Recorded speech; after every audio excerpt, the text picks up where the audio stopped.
Když se v životě vystavíte nebezpečí, Pojď do toho, synku. co rozhoduje o vašem přežití či smrti?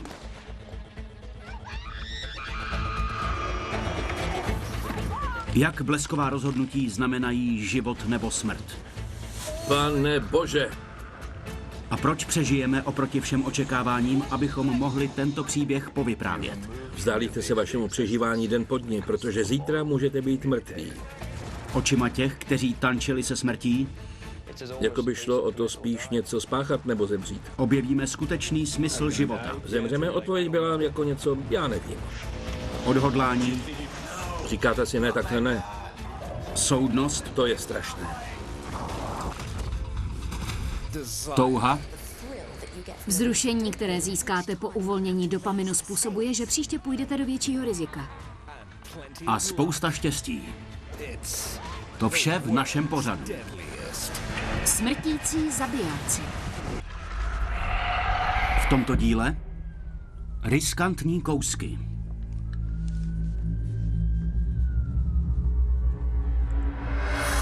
Uvidíte ty nejriskantnější kousky na světě. Jak může přežít skokan ze skály, když spadne do takové hloubky? Může lapač hadů chytit varana a 2 smrtící černé mamby Hýbe se. a nepřijít k újmě? Jdi pryč. Jak může lezec vylézt do hazardních výšek, kde jeho život visí na vlásku? Ale nejdříve zůstane snowboardista uvězněný v nebezpečné situaci.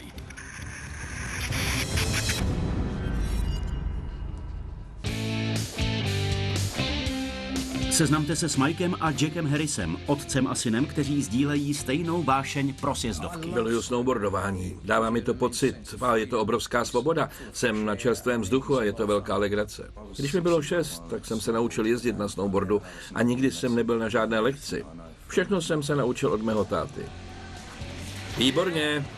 Rádi s Jackem snowboardujeme společně. Je to kamarádské a pochopitelně soutěživost to dělá ještě zajímavějším.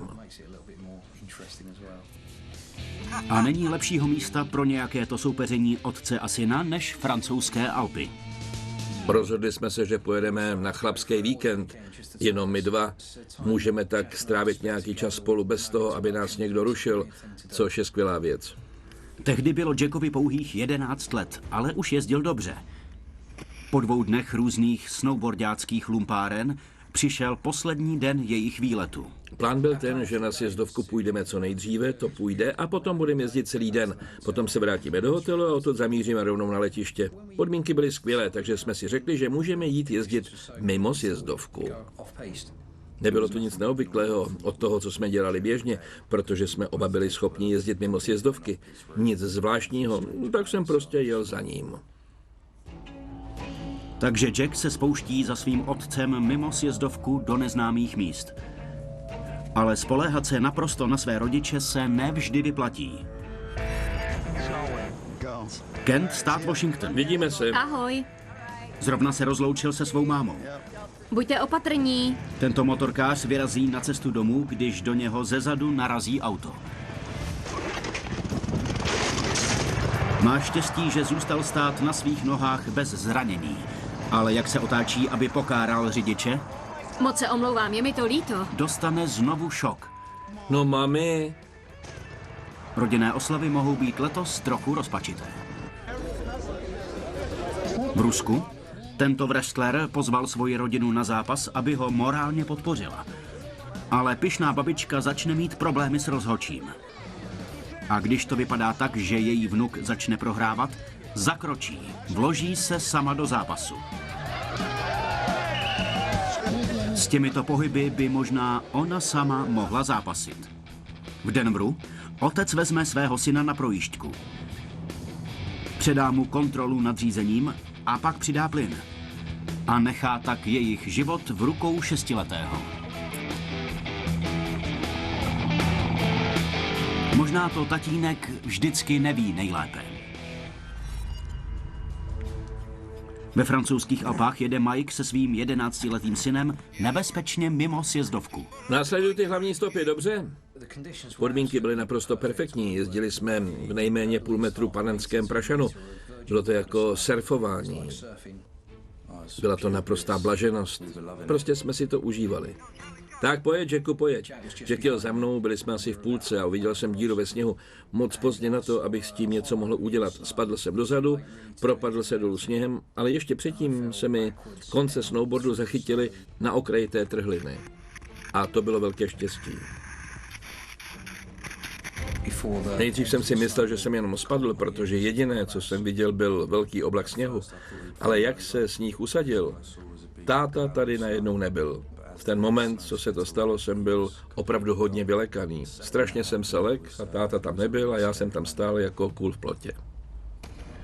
Sníh, který byl okolo díry, padal dolů na mě. Nevěděl jsem, co se to se mnou děje a co je pode mnou a skutečně jsem se bál, že budu pohřben zaživa. Byl to teda strašný pocit. Velký a strašný pocit. Moje první myšlenka byla na mého syna, na Jacka. Jacku, protože jsem nevěděl, kde je. Nevěděl jsem, jestli do té díry taky nespad. Jacku! Jack následoval volání svého otce o pomoc a to, co uviděl, ho šokovalo. Když jsem se přiblížil k té díře, první jsem uviděl jeho snowboard, jak na něm visí.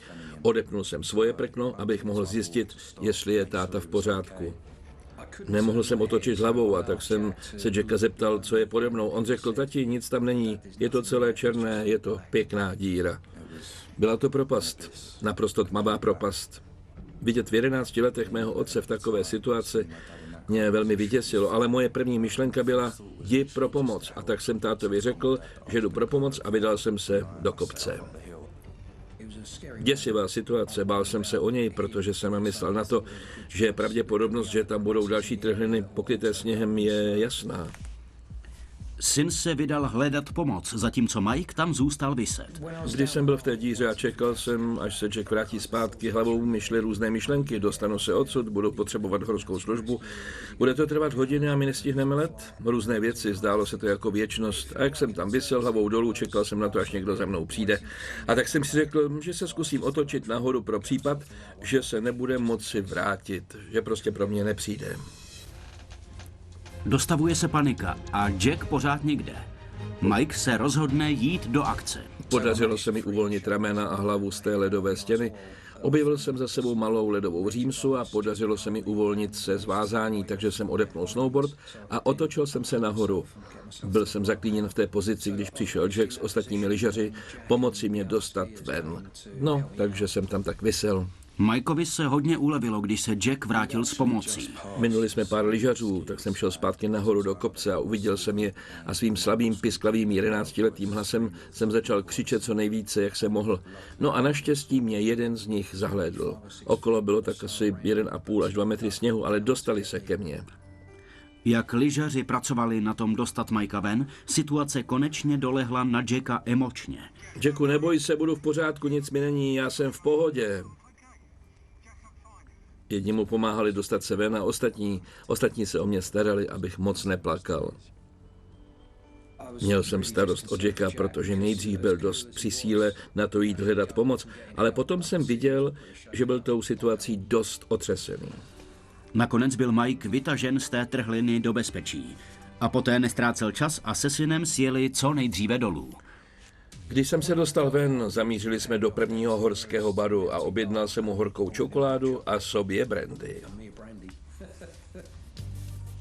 Ačkoliv Mike a Jack kvůli této děsivé zkušenosti snowboardovat nepřestali, mají teď mnohem zdravější respekt k riskantním kouskům. Je to divoká příroda a kdokoliv, kdo se tam vydá, si musí být vědom rizik. My jsme měli velké štěstí, unikli jsme o vlásek. Určitě to mohlo dopadnout mnohem hůř. Pořád si užívám snowboardování se svým tátou, ale jsem trochu víc opatrný v jeho následování.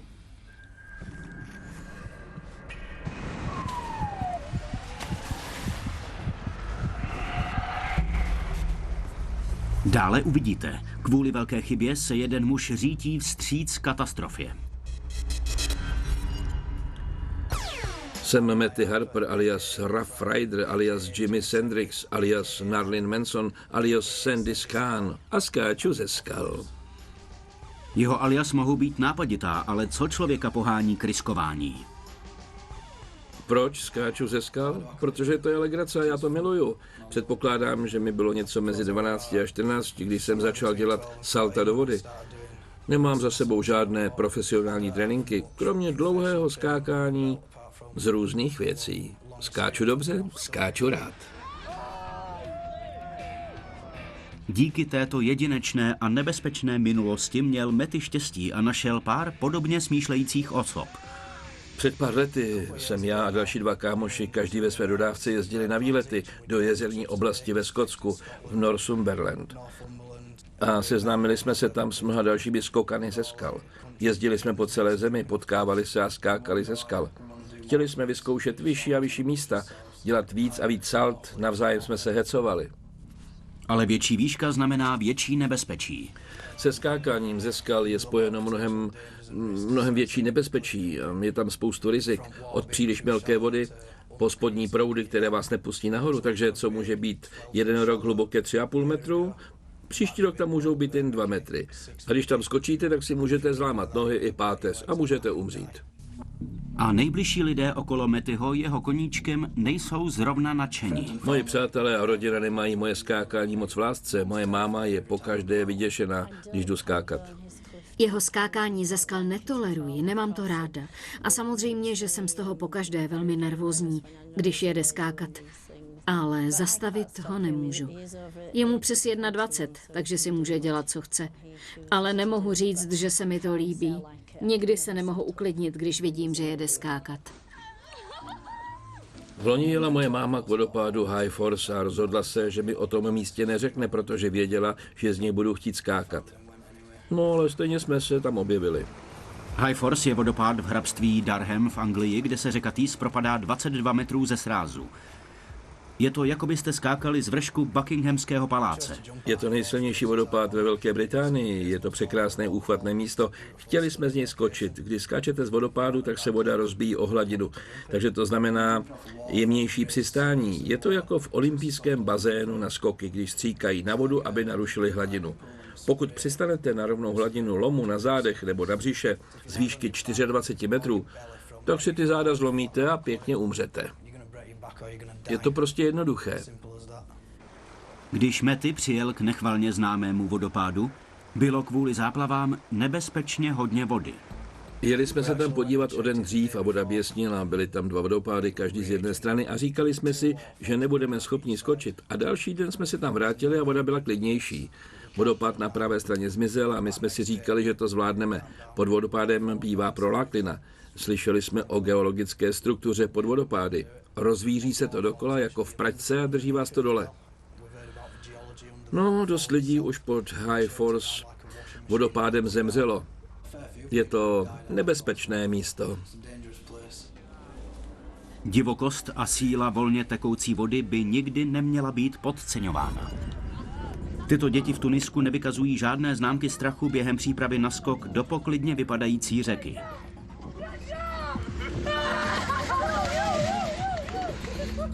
Ale ta voda je ve skutečnosti běsnící povodeň řítící se údolím a během pár sekund budou oba chlapci nebezpečně smeteni dolů po proudu. Oba nakonec nebezpečí uniknou.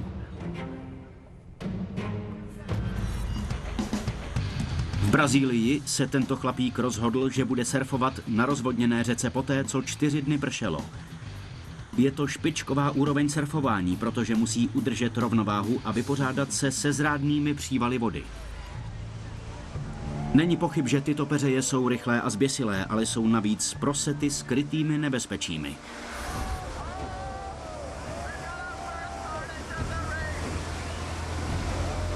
Jen stěží může kajakář vyváznout z této pasti rychle proudící vody.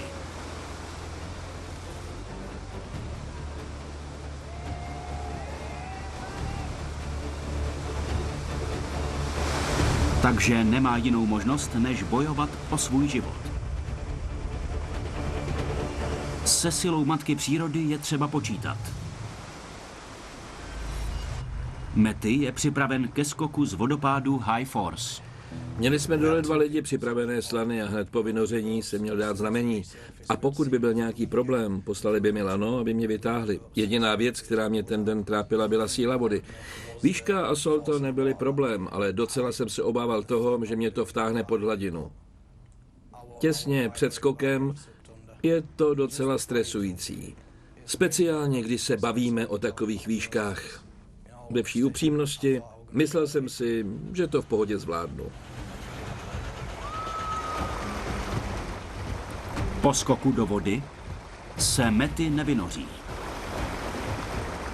Po skoku do vody jsem byl trochu dezorientovaný.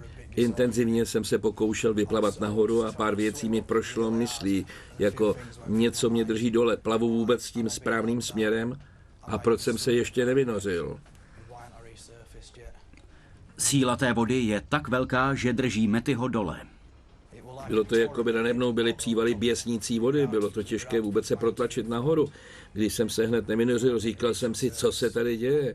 Byl tam moment, kdy jsem si uvědomil, proč nejsem ještě venku, proč jsem pořád pod vodou. Vtahovalo mě to pořád dolů. Naštěstí dole stáli Mattyho přátelé. Kámoš Luke mi hned poslal lano přesně ve správnou chvilku nad mojí hlavu. Jedním pohybem jsem se chytil a druhý kámoš James mě vytáhl do bezpečí. Díky, Luku, moc krát díky. Upřímně cítím, že jsem měl štěstí, že jsem skok z High Force vodopádu přežil. Takhle blízko smrti jsem ještě nikdy nebyl. Sice přežil, ale ženy v jeho životě nadšené zrovna nebyly. Moje přítelkyně seděla dole a natáčela to. Když jsem vylezl z vody a podíval se na ní, udělala... No, nevypadala spokojeně. Máma byla naprosto vyděšená, když jsem jí to vyprávěl, skoro se rozplakala. Byla jsem vděčná, že se odsud dostala, ale vůbec se mi to nelíbí. Matty se alespoň tímto nepříjemným zážitkem poučil a dokonce cítil povinnost učinit veřejné prohlášení. Jmenuji se Matthew Harper a varuji vás, abyste neskákali z vodopádu High Force. Prosím, neskákejte tam. Voda pod vodopádem High Force není pro vás bezpečná. Matka příroda je krutá milenka. Nesvádějte ji.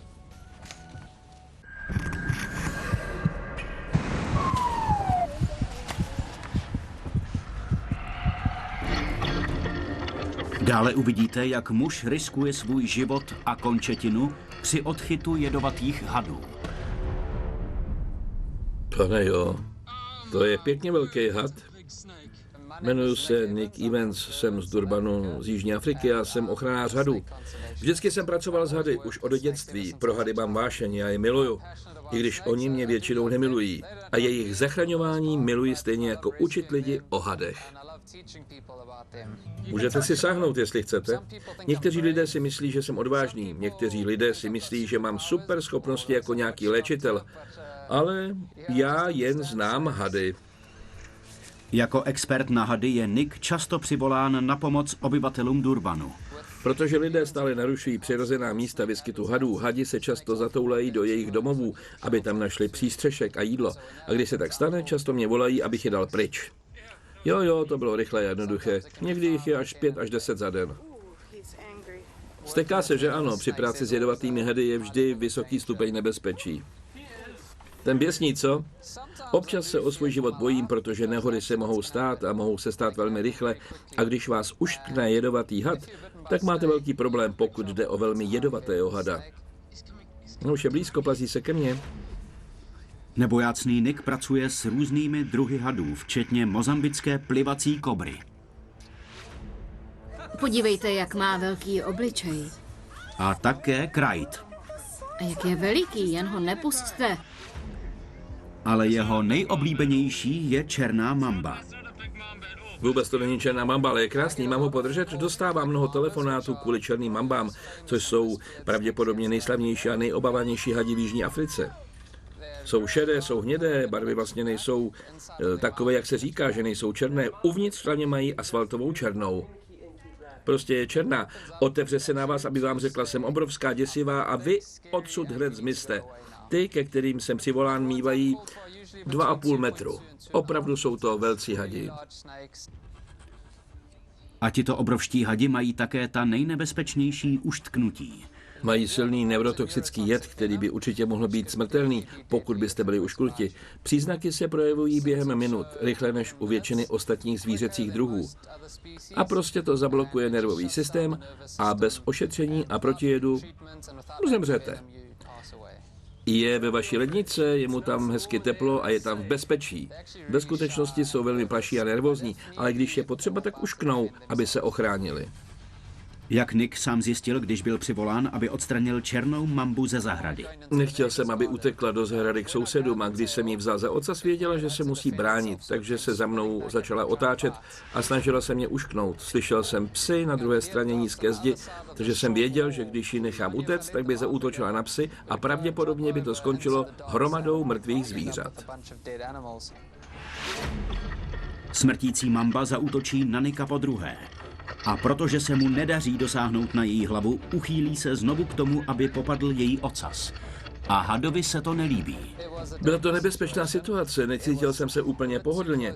Takto jsem se pravděpodobně v žádné situaci nebál, ale nakonec se pravděpodobně trochu unavila a mně se podařilo ji bezpečně přimačknout k zemi.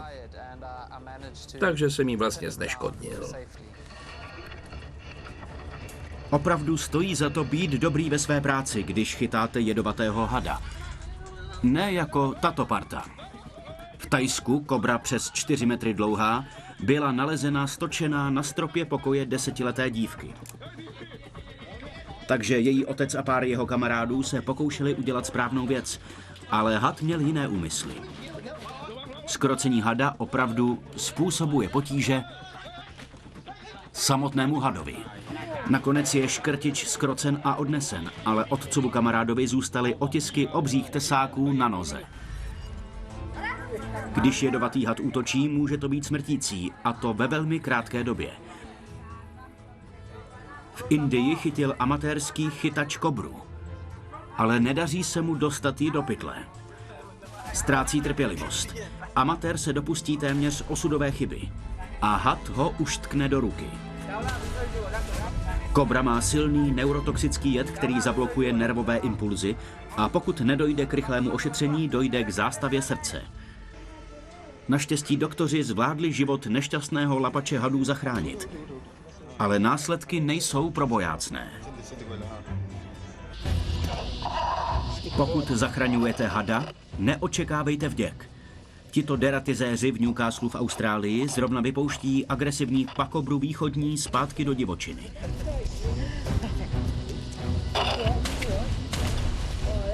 Jsou to jedni z nejjedovatějších plazů v Austrálii, kteří se nevzdávají bez boje. Takže tady jde dobře vidět, že chycení hada je riskantní kousek, který je lépe přenechat profesionálům.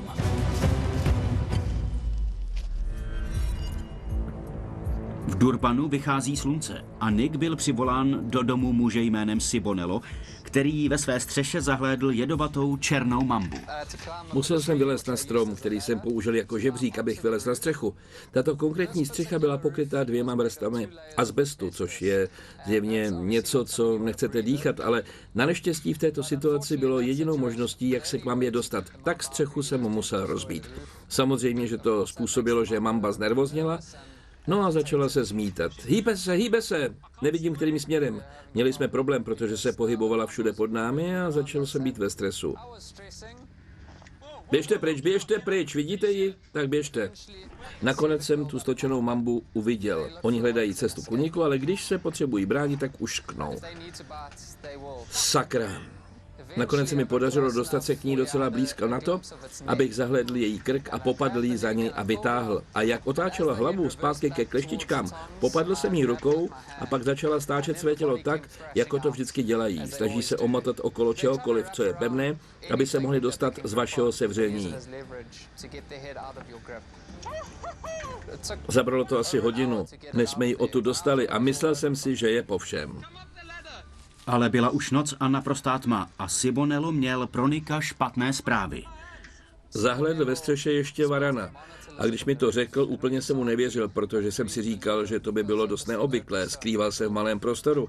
A tak jsem okolo něj rozbil další azbest a podařilo se mi jej vzít do rukou.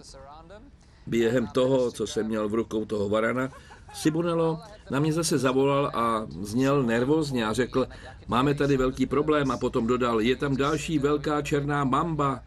No a já jsem si řekl, ne, to nemůže být pravda. Byla to opravdu nebezpečná situace, protože celou tu dobu, co jsem chytal tu první mambu, stekal jsem tam ruce, abych chytil toho varana, takže byla mamba asi 30 cm nebo půl metru od mých rukou. Mohla mě prostě jednoduše ušknout a to by byl velký průšvih.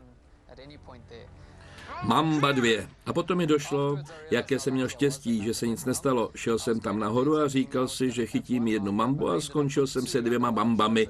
No a jedním varanem, to snad ne. Vypouštění hada je speciální pocit. Ve spoustě situací je lidé, když je chytím, chtějí zabít. Takže když je potom vidím, jak se plazí za svobodou, namísto toho, aby byli rozsekáni na kousky, tak z toho mám dobrý pocit, protože vím, že jsem zachránil život jednoho zvířete. Vždycky je vidím rád jít na svobodu. Bože můj!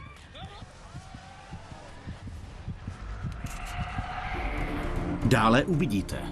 Lezec si jde po velmi tenkém zábradlí mezi riskantním kouskem a jistou smrtí.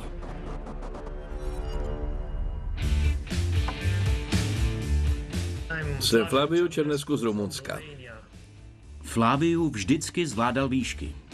Když jsem byl malý, lezl jsem na stromy a pamatuji se jen, jak visím hlavou dolů z nějaké větve. Flaviova touha po lezení neskončila u stromů a už jako 12letý začal dobývat jiné vysoké stavby jako jeřáby, rádiové antény a mobilní vysílače. Když jsem uviděl neobvyklou stavbu, bylo to, jako by mě volala, abych ji pokořil. Ale samozřejmě tato touha vychází z něčeho širšího, čímž je moje potřeba objevovat.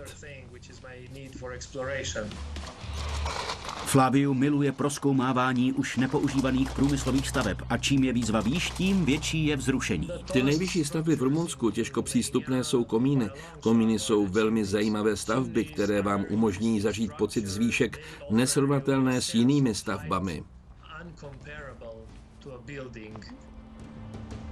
Nebojácný Flaviu má v repertoáru mnoho výstupů na komíny.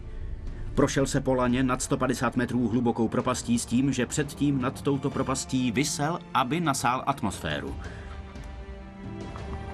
A užíval si výhledu z vrchu 250 metrů vysoké stavby v pohodlí houpající se hamaky.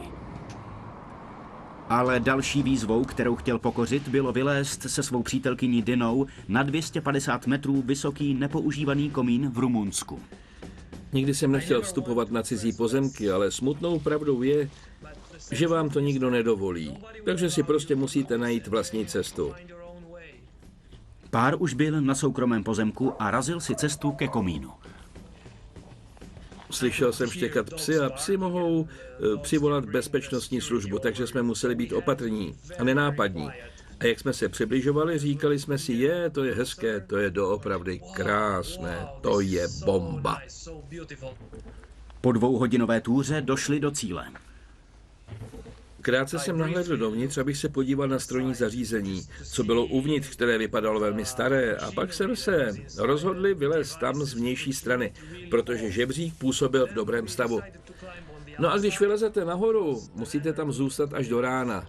Takže je to příležitost k tomu tam přespat.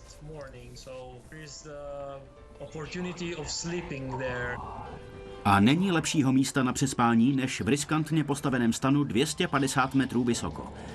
A je to k neuvěření, ale nejsou jediní, kteří si chtějí ke kempování přidat nějaké to nebezpečí. V Utahu má tento táborník skutečně akční přístup. Není to ten typ, co by rád lenošil v posteli. Rád přivítá den krátkou procházkou ze skály.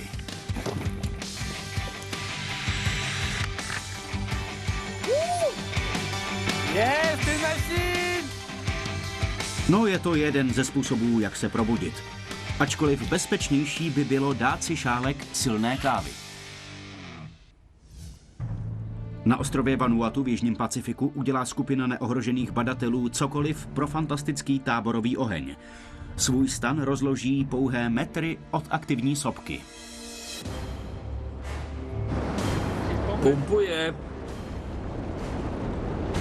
Bublající láva vás jistě v noci zahřeje. Ale opékání špekáčků bych nedoporučoval. Ale oproti těmto sebevrahům jsou táborníci, kteří jsou rádi při stanování v bezpečí. V Americe si jeden chlapík rozložil stan v bezpečí své vlastní zahrady a užívá si hezkého dlouhého lenošení. Ale bohužel pro něj mají jeho přátelé jiný nápad a postarají se mu o drsné probuzení.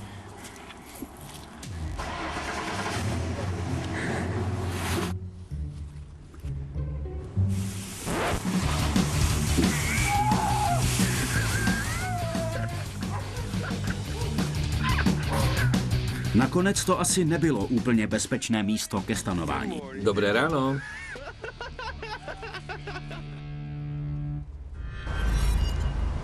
V Rumunsku se spokojení táborníci Flaviu a Dina probouzejí na vrchu 250 metrů vysokého komína. Když jsme otevřeli stan, bylo to bizarní. Byli jsme uneseni krásou krajiny, mraky byly níž než my a zakrývali město, zakrývali všechno. Tento komín měl kolem sebe nahoře zábradlí. Tlačil jsem na něj ze stran a shledal jsem, že je dost pevný, to zábradlí, aby mě udrželo. No a tak jsem na něj vylezl a prošel jsem se po něm. Není to ta výška, co vás může zabít, je to dopad, takže je třeba dávat pozor na to, abyste nespadli a prostě dávat si pozor na každý krok. Musíte dávat velký pozor, protože zlomit si tam nohu by nebylo příjemné. Takže jsem šel velice opatrně a bylo to úplně skvělé. Pode mnou mraky a já nad nimi, jako pták. Prostě boží.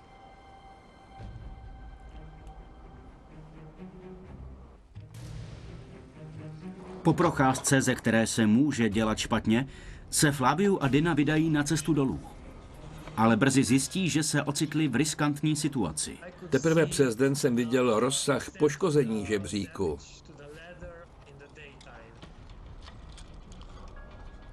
Žebřík se začíná drolit. A jako by to nestačilo, zjistí, že v té industriální zóně nejsou sami. K našemu překvapení jsme zjistili, že tam jsou dělníci, dělali hluk se svými zbíječkami a buldozéry. Vyhodnotil jsem to jako krizovou situaci a snažil jsem se nepanikařit. Obvykle, když se snažíte dostat dolů a nebýt chycen, tak nechcete jít pomalu, ale naopak spěchat. Ale naší největší výzvou, abychom přežili, bylo slézt těch 20 metrů, které byly opravdu špatné. A tak jsme přelezli na žebřík uvnitř a slezli dolů a byli jsme co nejvíce potichu. Nakonec nám došlo, že si dělníci právě udělali přestávku na svačinu a to jsme měli velké štěstí. No a řekli jsme si, to je naše chvíle, tak poběžme. Takže jsme slezli dolů a potom jsme rychle utekli. Dělníci svačili, takže nás neviděli. Měli štěstí, ale pro Flavia to vše bylo zkrátka součástí zážitku. Pro mě to byl výlet do říše divů. Zahrávání si ve výškách se zdá být po celém světě velkou módou pro ty, co hledají vzrušení. V Torontu v Kanadě je tato střecha ideálním hřištěm pro jednoho akrobata, který je závislý na adrenalinu. Jak se točí, hopsá a skáče, je každý jeho pohyb potenciálně smrtelný.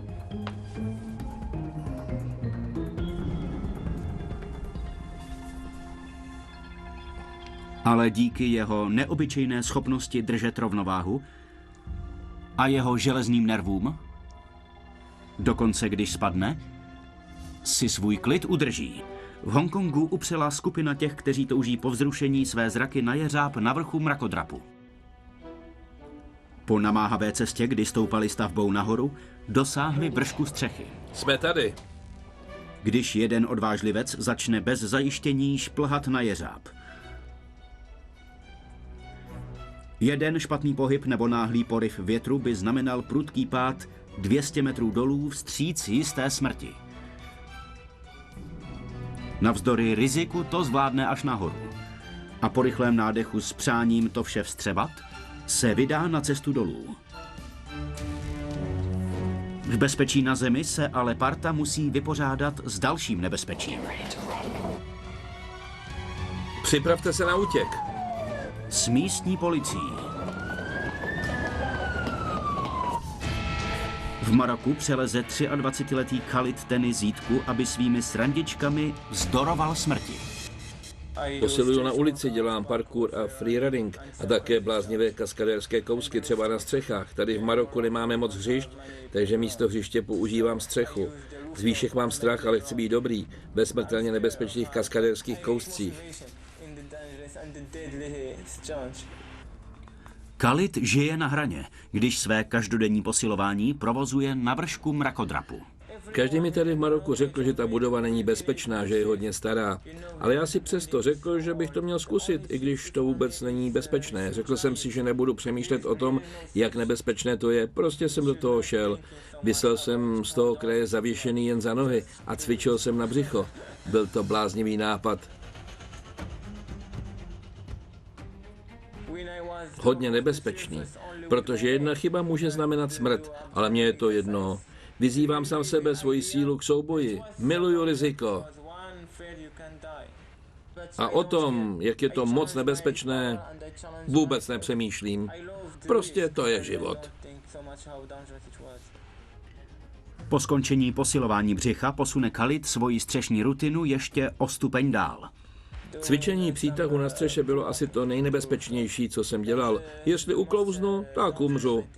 Ale na umírání nemyslím. Užívám si ten moment. Tady v Maroku mi mnoho lidí říká, že jsem blázen.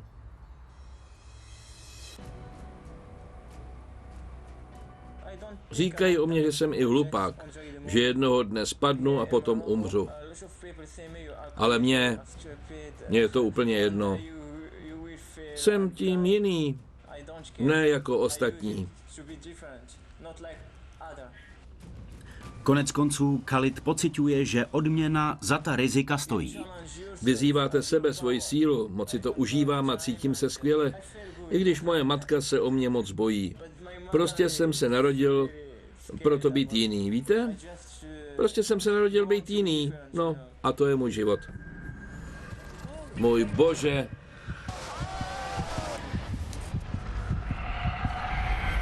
Dále uvidíte. Unikl ovlásek. 4000 metrů nad zemí.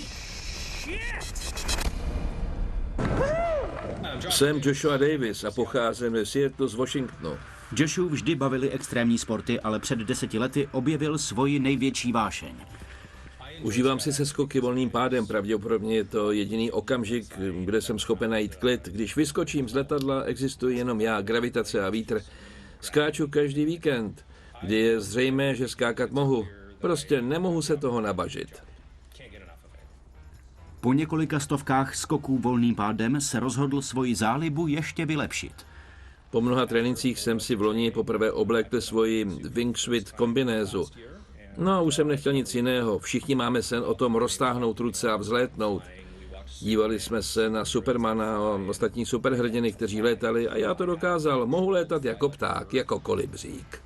Ale s přidaným vzrušením jde ruku v ruce větší nebezpečí. Je to nebezpečné, když se bavíme o rizicích při seskoku volným pádem, tak je tam riziko problému s vybavením, je tam situační riziko, pak jsou ve vzduchu i další skokani, kteří také představují riziko. A se skákaním ve wingsuit kombinéze vezmete všechny ty skutečnosti a pak se prostě připoutáte k obří dece.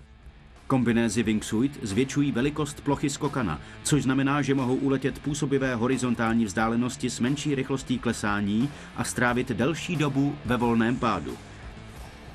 V Panama City používají tito letci svá těla ke kontrole směru a rychlosti, a to při obratném směrování jejich cesty mezi výškovými mrakodrapy. Rozhodnout se pro ten správný směr vyžaduje preciznost experta, protože jeden špatný pohyb může znamenat katastrofu. V Rusku 2 wingsuitoví skokani se riskantně pustili mezi tyto skály. Vznášejí se mezi horami a jejich cílem je letět co nejblíže k zemi předtím, než uvolní svoje padáky. Je to dost nepříjemné, když během toho těsně míjejí tuto věž. U hory Tyrman v Číně tento profesionální skokan Jock Summer ztratí při letu kontrolu a ocitne se příliš blízko lana a téměř narazí do kabinky plné turistů.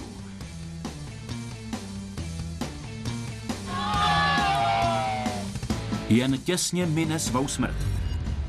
A během toho, co se Joshua připravuje na svůj let, je nebezpečí to poslední, o čem přemýšlí. Krásné odpoledne, už od rána jsem byl na místě.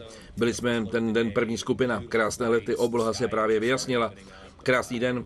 V zóně dopadu byl ještě jeden muž, další skokan, který se mě zeptal, jestli bychom mohli letět spolu, a tak jsme se rozhodli, že to uděláme.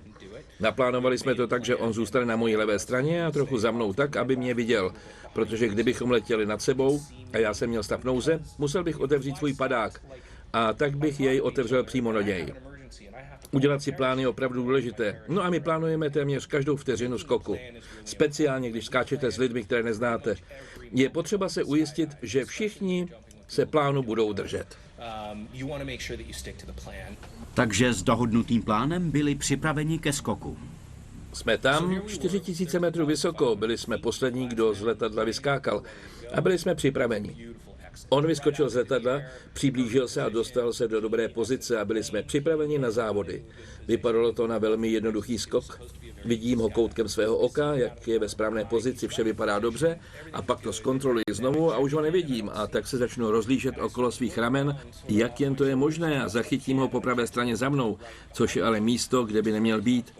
Pak jsem se podíval nahoru a zachytil ho, jak se přesouvá nade mne. Nešťastně tak, jak jsme to neplánovali. Tak se jen soustředím na svůj směr a pak jsem ho zachytil koutkem svého oka, jak míří dolů. Přetočil se přímo nade mnou, zamířil doleva, ztratil kontrolu, znovu to napravil a pak najednou vidím opravdu velký bílý záblesk. Prostě bylo to hrozné. Jediné, na co jsem si pomyslel, bylo, dobře, on do mě narazí a narazí do mě opravdu hodně silně. A toho jsem se strašně bál, protože bychom byli oba najednou mrtví. Joshův spoluskokan kolem něj proletí v rychlosti 150 km v hodině a těsně o pouhé milimetry mine jeho hlavu. Ten moment, ten trval věčnost. Byl to ten nejdelší moment, který jsem kdy během skákání prožil. Nebylo to dobré. On naštěstí v té poslední vteřině skrčil nohy, protože si uvědomil, že proletí mým směrem. Pokud by je neskrčil, uhodil by mě přímo do hlavy. Pravděpodobnost by byla, pokud ne částečné useknutí hlavy, tak vnitřní useknutí hlavy kvůli energii toho nárazu. Mohlo to být také zlomený krk a bylo by po všem. Mohly z toho být zlomené nohy, konec, bylo by po všem. Prošel jsem si všemi fázemi reality a jakmile jsem realitu akceptoval, včetně smrti, která mohla nastat, všechno se začalo rozpadat. Bože, já jsem skoro umřel, to bylo fakt děsivé, co budu dělat, nevím, co mám dělat, no. Říkal jsem si, dobře, pořád letím, jen leď dál, ty ptáku, pokračuj v letu, pořád letím jako pták. Prostě je to fantazie, letím a nic se mi nestalo. A musím ten let dobře dokončit. Joshua se znovu narodil, ale z nebezpečí ještě venku nebyl. Takže krom toho, že jsem během letu málem přišel o hlavu, podařilo se mi padák otevřít se stočenými lany. Takže tady jsem naprosto mimo sebe plný adrenalinu z toho, že jsem málem umřel a jsem pod svým padákem, což mělo být moje bezpečné místo a mám před sebou další situaci, se kterou si musím poradit. Takže se snažím uklidnit a rozmotat lana. Svým způsobem jsem to použil jako malou meditaci na to, že tento skok nedopadne špatně. To jsem prostě odmítl.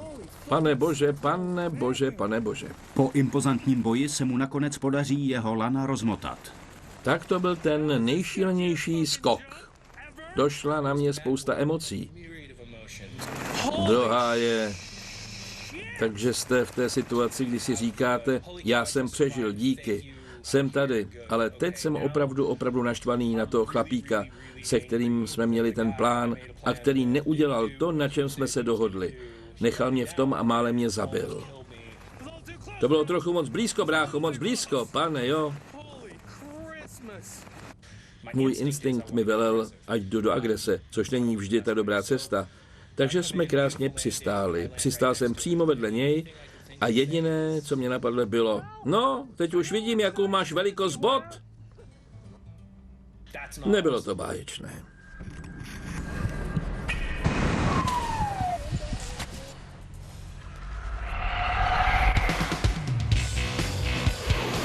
Viděli jsme, jak riskantní kousky mohou nabrat smrtící směr. Od chlapíků, kteří svá vzrůša získávají z triků na střechách, po chytače hadů, kteří se nebojí tvrdé práce, Jen ho neopusťte. skokana ze skály v nepříjemné situaci a parašutistu, který jen těsně unikl smrti. To byl ten nejšílenější skok. Takže pokud se chystáte na nějaký riskantní kousek, buďte připraveni. Může se za ním skrývat neštěstí.